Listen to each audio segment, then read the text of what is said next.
এর আগের পর্বে আমরা শুনেছি কিভাবে পৃথিবী মাতা গরুর রূপ ধারণ করে দেবতাদের কাছে আশ্রয় চেয়েছিলেন, কিভাবে দেবলোকের অসহায়তার মাঝেই ভগবান বিষ্ণু অবতারের প্রতিশ্রুতি দিয়েছিলেন। আমরা দেখেছি দেবতারা কিভাবে বানর ও ভাল্লুক রূপে পৃথিবীতে নেমে এলেন, রামজির সেবায় নিজেদের শক্তি অর্পণ করলেন। কিন্তু আজকের পর্বে রামায়ণ এক নতুন দিকে মোড় নেবে। আজ আমরা যুদ্ধের গল্প নয়, নিজের মনের দিকে তাকাব। কারণ রামায়ণ কেবল ইতিহাস নয়, রামায়ণ এক আয়না। তো চলুন সেই আয়নায় একবার নিজেকে দেখে নিই। শুরু করছি আজকের পর্ব।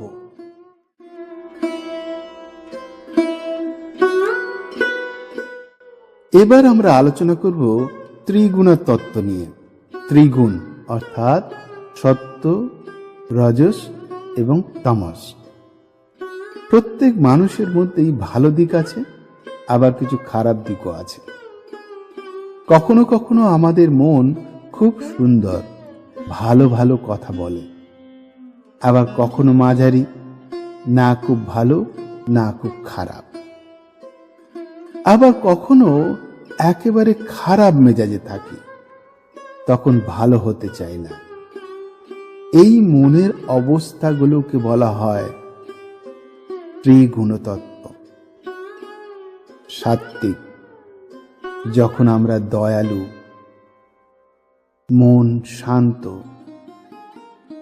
মন দিয়ে শুনি, ভদ্রভাবে কথা বলি, মিষ্টি ব্যবহার করি, চিন্তাশীল হই এবং অন্যকে বুঝি, তখন আমাদের মধ্যে সাত্ত্বিক গুণ দেখা যায়।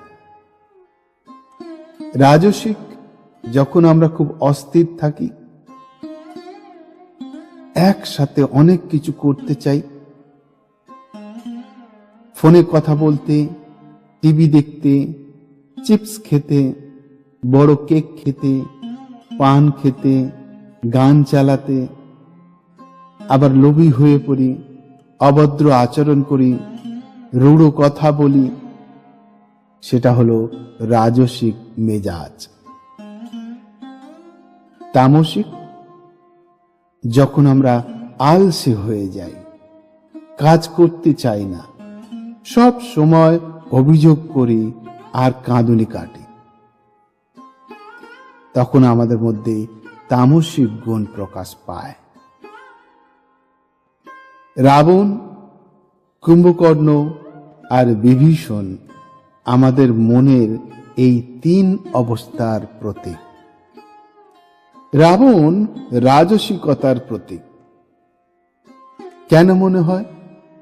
কারণ সে সব সময় আরো চাইত, আরো শক্তি, আরো ধন, আরো দৌলত, আরো সব কিছু।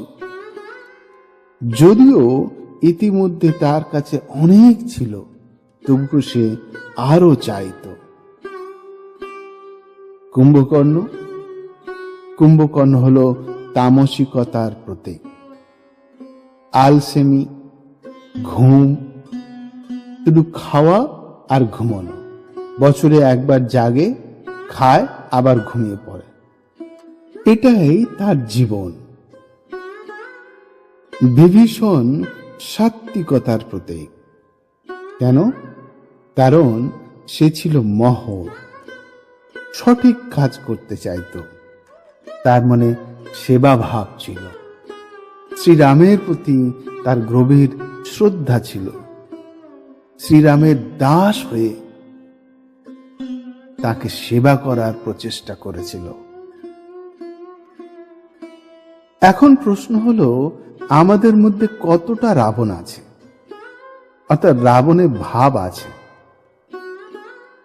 রাবণ কি আমাকে বারবার এসে টানে? নিজেকে প্রশ্ন করতে হবে যে আমার মধ্যেই রাবণ আছে, রাবণের ভাব আছে, রাবণত্ব আছে, সেটাই আমাকে বারবার টানে। আমি কি কুম্ভকর্ণের মতো, নাকি আমি বিভীষণের মতো? নিজেকে প্রশ্ন করতে হবে, উত্তর নিজেকেই পেতে হবে।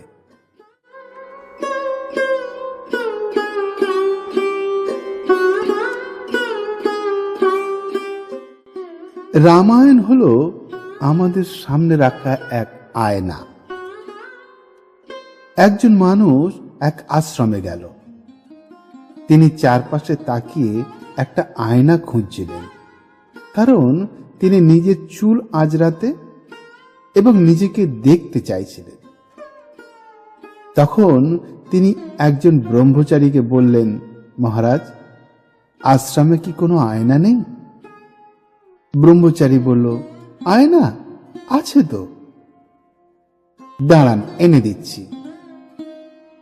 তারপর তিনি তাকে রামায়ণের একটা বই এনে দিলেন।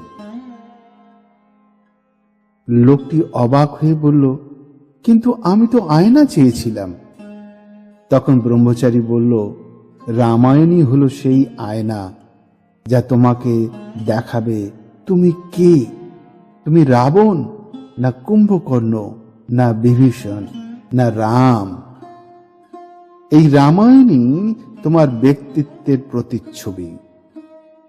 যখন আমরা নিজের হৃদয়ের ভিতরে তাকাই, তখন বুঝতে পারি কখন রাবণ আমাদের মধ্যে জেগে আছে, কখন কুম্ভকর্ণ আমাদের মধ্যে মাথা তুলছে, আবার কখন বিভীষণ আমাদের হৃদয়ে আসন পেতে বসে আছে। যদি আমরা দেখি আমাদের মধ্যে রাবণ বা কুম্ভকর্ণ জেগে উঠেছে, তখনই আমরা তাদের থামাতে পারি এবং বদলাতে পারি। কিন্তু যদি আমরা ভিতরে না তাকাই, তাহলে কখনো বুঝতে পারবো না। আর যদি বুঝতে না পারি, তাহলে কোনো দিনই পরিবর্তন হতে পারে না বা পরিবর্তিত হতে পারবেন না। তাই রামায়ণ শুধু একটি গল্প নয়, আমাদের জীবনের সত্যিকারের আয়না।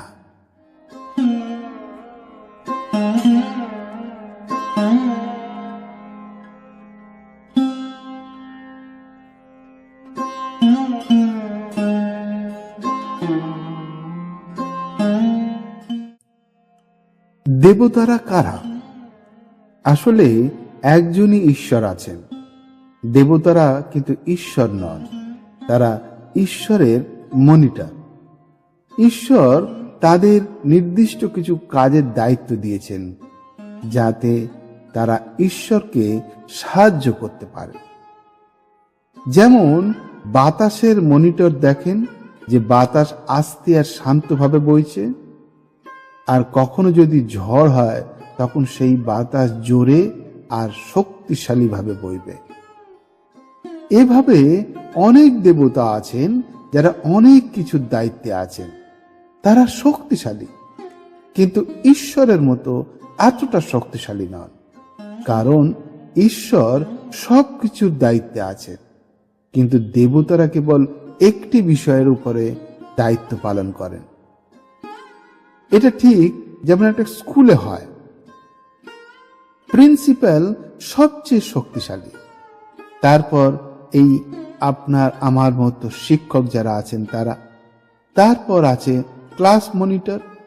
দেবতারা ঠিক এই ক্লাস মনিটরের মতো। আচ্ছা বলুন তো, তপস্যা কি? তপস্যা মানে হলো চলমান, নিজেকে বারবার এমন কিছু করতে বাধ্য করা যা আমাদের কঠিন মনে হয়, যাতে আমরা তাতে আরো ভালো হয়ে উঠতে পারি।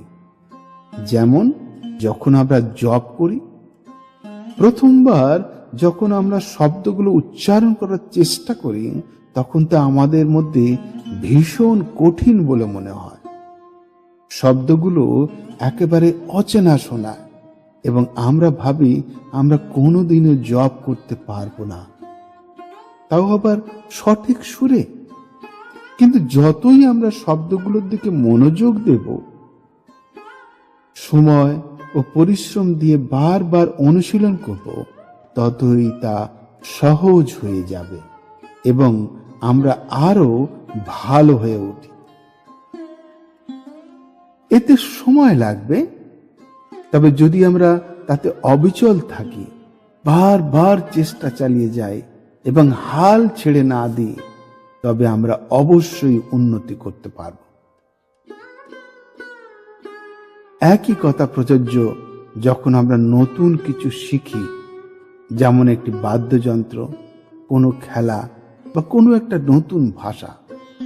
সবেতে ওই একটি জিনিস দরকার, অবিচল থেকে বারবার অভ্যাস করা।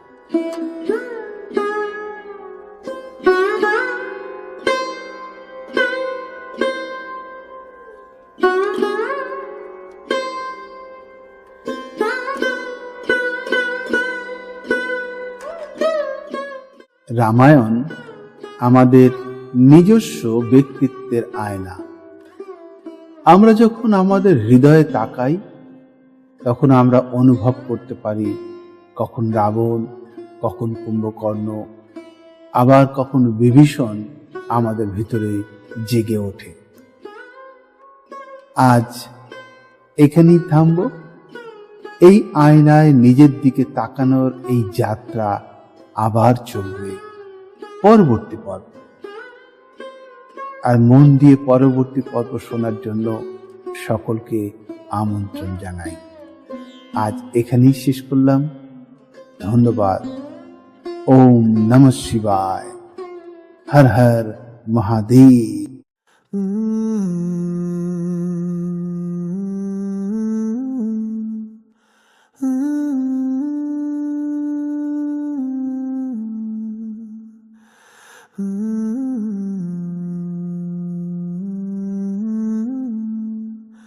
Hmm.